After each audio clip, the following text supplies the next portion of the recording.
Assalamualaikum warahmatullahi wabarakatuh dan selamat sejahtera. Yang kita sambung lagi bersama saya Jacob Taufik Ibrahim. Kita belajar Sains Tingkatan 3 KSSM. Masih lagi bab 8, 8.3 sinaran mengayon dan sinaran tidak mengayon. So ada 4 subtopik. 8.1 kita dah belajar, 8.2 kita pun dah belajar. So sekarang ni kita masuk 8.3 sinaran mengayon dan sinaran tidak mengayon bahagian 2. So dalam subtopik 8.3 sinaran mengayon dan sinaran tidak mengayon bahagian 2, kita masih ada lagi dua hasil pembelajaran. Yang pertama, menjelaskan dengan contoh sumber sinaran mengayon dalam alam sekitar, iaitu sumber semula jadi dan sumber buatan manusia. Dan yang kedua, menyelesaikan masalah berkaitan risiko terdedah kepada sinaran mengayon semula jadi.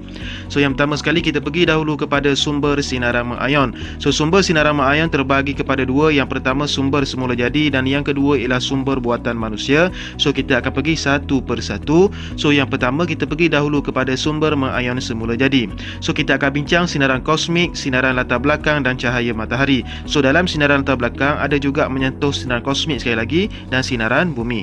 So kita pergi kepada sinaran kosmik dahulu. So sinaran kosmik ialah sinaran yang bertenaga tinggi yang dihasilkan di luar sistem suria atau dari galaksi yang lain. So kita, bumi ini terletak dalam sistem suria dan sistem suria ini terletak dalam galaksi Bima Sakti. So sinaran kosmik ini datangnya daripada luar daripada sistem suria ataupun luar daripada galaksi Bima Sakti dan dikenali juga sebagai sinaran kosmik galaktik. So ni ialah galaksi, okey. Contoh galaksi yang galaksi Bima Sakti. So dalam tu ada sistem suria. So di sinilah ada sinaran kosmik. Dan ada pendapat mengatakan juga bahawa sinaran kosmik ini berpunca daripada letusan supernova yang berlaku di angkasa lepas. So daripada situlah sinaran kosmik itu akan memancarkan. Alright, seterusnya ialah satu alat yang terletak di USA, iaitu teleskop Cherenkov yang membaca bacaan sinaran kosmik. Seterusnya ialah cahaya matahari. Cahaya matahari memancarkan beberapa sinaran. Yang pertama sekali ialah inframerah, yang kedua ialah cahaya nampak dan yang ketiga ialah sinar UV ataupun ultra ungu. So sinar UV yang mempunyai tenaga yang sangat tinggi, dia merupakan sinaran mengayon. Dan jika kita terdedah terlampau lama dengan sinar UV yang bertenaga tinggi ini, kita mungkin akan mendapat kanser kulit. Tetapi alhamdulillah bumi ini dilindungi oleh satu lapisan yang menghalang sinar UV masuk direct kena kepada kita, iaitu lapisan ozon. Okey, tapi malangnya ada beberapa tempat lapisan ozon tu mula dah berlubang, jadi sangat bahayalah. Alright, seterusnya sinaran latar belakang terdiri daripada pelbagai jenis sinaran mengayon dalam alam sekitar. Sumber sinaran latar belakang terbahagi kepada dua juga, iaitu sumber semula jadi dan sumber buatan manusia. So sumber semula jadi ini ialah sinaran kosmik yang kita dah bincang tadi, dan yang kedua ialah sinaran bumi. So kita dah bincang sinaran kosmik, so kita akan fokus kepada sinaran bumi selepas ini. So sumber sinaran latar belakang buatan manusia ini termasuklah kemalangan nuklear, ujian nuklear dan radioisotop daripada perubatan. So kita pergi kepada sinaran bumi, iaitu sumber sinaran latar belakang. So sinaran bumi ini terbahagi kepada tiga. Yang pertama, hidupan di bumi, termasuklah tumbuh-tumbuhan, haiwan dan manusia. Kerana ketiga-tiga jenis hidupan di bumi ini, iaitu tumbuh-tumbuhan, haiwan dan manusia, mempunyai atau mengandungi karbon 14 dan kalium 40. Seterusnya ialah udara. Udara mengandungi gas radon, iaitu gas yang bersifat radioaktif dan wujud daripada batuan-batuan yang mempunyai sifat radioaktif, okey, merebak dan pergi ke udara, okey, gas radon. Yang ketiga ialah tanah. Tanah mengandungi mineral radioaktif, contohnya uranium, thorium dan radium. So uranium ni dan tiga-tiga barang ni atau tiga-tiga bahan ni merupakan bahan radioaktif. Contohnya uranium digunakan, kita dah belajar itu bab 6, macam mana uranium ni digunakan untuk menghasilkan arus elektrik dalam stesen janakuasa tenaga nuklear. Seterusnya, sumber mengayon buatan manusia, kita akan bincang penggunaan nuklear, sumber perubatan seperti X-ray dan iodine 131 untuk merawat penyakit tiroid, televisyen dan komputer, tembakau, rokok, okey, yang mengandungi polonium 210, bangunan dan jalan raya dan penerbangan, iaitu sinaran kosmik. So kita pergi pula kepada unit pengukuran dos sinaran latar belakang. Okey, jika manusia menerima sinaran mengayon, dia akan menyebabkan sel badan kita menjadi rosak. Jadi sinaran mengayon boleh merosakkan sel badan. Jadi kesan biologi daripada sinaran mengayon terhadap badan diukur dalam kuantiti dos. Unit SI bagi dos ialah sievert, SV. Okay, dos 1 sievert ialah 1 joule tenaga dikenakan terhadap 1 kilogram tisu hidup. Okay, itu ialah dos 1 sievert, 1 joule tenaga dikenakan terhadap 1 kilogram tisu yang hidup. Mikrosievert per jam merupakan pengukuran dos sinaran latar belakang yang biasa kita gunakan. Okay, so ada alat untuk mengukur sinaran latar belakang, iaitu Okay, ni alatnya, pembilang gigaterapi radiation meter. Contohnya dalam buku teks digunakan untuk mengukur radiasi di dos di kebun bunga, iaitu 0.12 microsievert per jam, dan di kawasan lapang di sekolah kita 0.07 microsievert per jam. Okey, jadi adakah selamat kita ni sebab kita ni terdedah dengan banyak sinaran yang berlaku di luar? So ada dos sinaran latar belakang yang selamat dalam kehidupan seharian, dia mengikut skala ataupun ada aras dos selamat. Okey, iaitu mesti kurang daripada 0.2 microsievert per jam ataupun kurang daripada 0.0002 milisievert per jam. Kalau kita ukur dalam per tahun, mesti kurang daripada 1752 microsievert per tahun ataupun kurang daripada 1.752 milisievert per tahun. Jadi contoh tadi di kebun bunga 0.12 microsievert per jam dan di kawasan lapang sekolah 0.07 microsievert per jam. Jadi ini menunjukkan bacaan kurang daripada 0.2 microsievert per jam, iaitu aras dos selamat. Jadi kedua-dua tempat ni selamat. So jangan buat alasan tak nak datang sekolah sebab ada dos sinaran latar belakang yang tinggi. Alright. Seterusnya kita tengok beberapa contoh yang menunjukkan selamat atau tidak. Okey, di tempat-tempat ni. Tengok aras dos selamat tu kita jadikan dia sebagai pedoman. So yang pertama sekali ialah television. Television memancarkan sinaran mengion iaitu sebanyak 0.01 milisievert per jam. Jadi dia telah melebihi aras dos selamat iaitu 0.0002 milisievert per jam. Jadi dia tak selamat, bahaya. Yang kedua ialah X-ray. Okey, sinar X-ray, sinar X memancarkan 5.5 milisievert per ujian. So dia sangat bahaya sebab dia telah melebihi 0.0002 milisievert per jam. Jadi dia tak selamat. Okey, seterusnya bangunan sumber sinarannya ialah sinaran radioaktif memancarkan 1.5 milisievert per tahun. Jadi dia selamat sebab tidak melebihi aras dos selamat iaitu 1.752 milisievert per tahun. Dan seterusnya ialah merokok.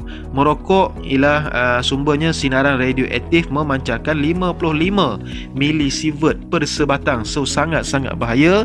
Jadi sebab dia dah melepasi aras dos selamat iaitu 0.0002 milisievert per jam. Jadi sangat-sangat bahaya. So berhentilah merokok kepada sesiapa yang merokok. Alright, seterusnya kita tengok contoh yang lain. Okey, ni aras dos selamat. Okey, penerbangan. Penerbangan ialah sumbernya ialah sinaran kosmik melepaskan sinaran sebanyak 0.003 milisievert per jam dan dia melebihi aras dos selamat iaitu 0.0002 milisievert per jam. So tak selamat penerbangan ni. Seterusnya ialah altitude tinggi, maknanya sesuatu binaan ataupun rumah bangunan yang berada di atas puncak gunung, contohnya di Cameron Highland ke Genting Highland ke. So dia terdedah dengan sinaran kosmik sebanyak 0.3 hingga 0.5 milisievert per tahun. Jadi dia tidak lagi melebihi aras dos selamat iaitu 1.752 milisievert per tahun. Jadi dia selamat diduduki. So tak ada masalah kalau awak ada duduk rumah di kawasan yang tinggi-tinggi. Seterusnya ialah alam sekitar, termasuklah air, udara, tanah dan sebagainya. Sumbernya ialah sinaran latar belakang membebaskan sebanyak 0.4 hingga 1.0 milisievert per tahun. Jadi tidak melebihi aras dos selamat lagi iaitu 1.752 milisievert per tahun.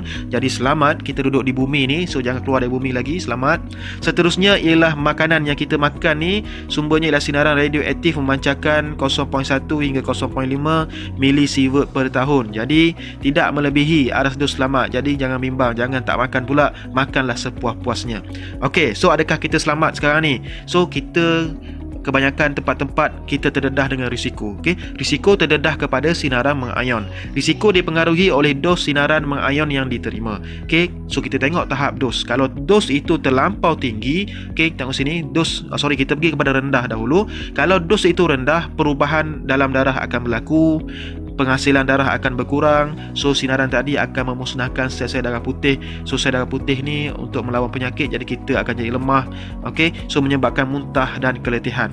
Kalau dos itu terlampau tinggi, dia boleh menyebabkan kemusnahan pada sistem pencernaan dan tidak boleh dirawatlah. Sistem saraf pusat tidak dapat mengawal fungsi badan dan seterusnya boleh menyebabkan kematian. So bahaya jugalah. Jadi antara tindakan supaya dos sinaran mengayon ni yang kita terima supaya tidak melebihi tahap selamat, mestilah ada beberapa cara lah. Yang pertama sekali, kita mesti menggunakan alat perlindungan sesuai seperti kacamata anti ultra ungu ataupun payung anti UV. Okey, beli spek tu belilah yang ori. Okey, kalau beli RM2 bahayalah, dia tak ada lah alat-alat perlindungan tu. Yang kedua, mengambil gambar foto sinar X ataupun X-ray mengikut preskripsi doktor yang bertauliah. Okey, sebab apa? Sebab kalau X-ray ni kita ambil tiap-tiap hari, sekali kita X-ray, dia dapat membunuh banyak sel-sel badan kita. So kalau ikut nasihat doktor, 6 bulan sekali sahaja baru boleh ambil. 6 bulan baru boleh ambil balik. So untuk wanita yang mengandung tidak digalakkan X-ray kerana fetus dalam perut tu boleh efek jugalah. Seterusnya, jarak penonton dengan TV sekurang-kurangnya 2 meter. Kalau kita tengok TV, mestilah kita ada jarak dengan TV tersebut lebih kurang 2 meter. So sebab itulah mak ayah kita selalu nasihat dekat kita, jangan tengok TV dekat sangat, nanti sakit mata. Betul apa yang mak ayah kita bagi tahu, sebab dia orang dah belajar dah sinaran mengayon sebenarnya. Seterusnya, elakkan memakan makanan yang dicemari oleh bahan radioaktif, contohnya makanan-makanan laut, dan laut itu dicemari oleh bahan radioaktif, so kita kena elakkan makan makanan yang tersebut. Seterusnya, memakai pakaian yang mempunyai ciri keselamatan apabila mengendalikan bahan radioaktif, contohnya macam ni lah. Biasanya bomber Malaysia kalau ada berlaku sesuatu kebocoran di makmal dan sebagainya, dia orang akan datang dalam bentuk macam ni lah, pakai pakaian macam ni. Alright, seterusnya, contoh tahap penyerapan sinaran mengayon yang melebihi tahap selamat dan tindakan yang perlu diambil. Kebanyakan sinaran kosmik diserap oleh atmosfera. Dos sinaran kosmik di bumi di tahap selamat iaitu kurang daripada 0.2 mikrosievert per jam. Semakin tinggi dari permukaan bumi, semakin tinggi dos sinaran kosmik tersebut. Contohnya penerbangan, kapal terbang. Kapal terbang ni dia terbang daripada tinggi naik daripada rendah naik ke tinggi. Mana ada kapal terbang berjalan melalui jalan raya. Jadi pilot, pramugara, kru penerbangan dan penumpang sangat-sangat terdedah kepada sinaran kosmik apabila berada di atas permukaan bumi. Menurut WHO, International Agency for Research on Cancer, IARC, menyatakan sinaran mengayon boleh menyebabkan kanser dan memberi kesan kepada sistem pembiakan.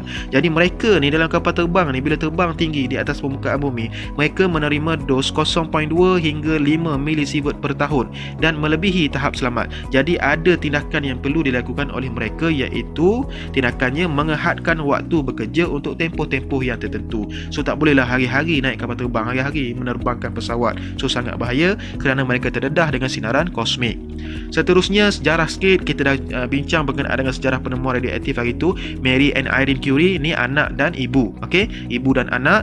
Mereka ni ialah pasangan yang sangat hebat. Okey, mereka menerima 3 hadiah Nobel, iaitu Mary, ibunya menerima 2 hadiah Nobel daripada bidang fizik pada tahun 1903, bidang kimia 1911, dan anaknya pula dalam bidang kimia iaitu pada tahun 1935. Tetapi malangnya mereka mati kerana menghidap kanser kerana pendedahan kepada sinaran gamma, iaitu sinaran mengayon yang berlebihan dalam kajian. So kena ada protection lah. Sebab tu saintis-saintis sekarang mereka ada protection apabila menjalankan kajian-kajian yang melibatkan sinaran radioaktif. Jadi boleh cuba jawab soalan yang saya sediakan, tekan link di description video di bawah, dan jangan lupa untuk subscribe. Terima kasih kepada yang dah subscribe, dan kita jumpa lagi. Kita akan sambung pembelajaran seterusnya ialah 8.4 kegunaan sinaran radioaktif, dan selamat menjawab, selamat belajar. Kita jumpa lagi. Assalamualaikum dan selamat sejahtera.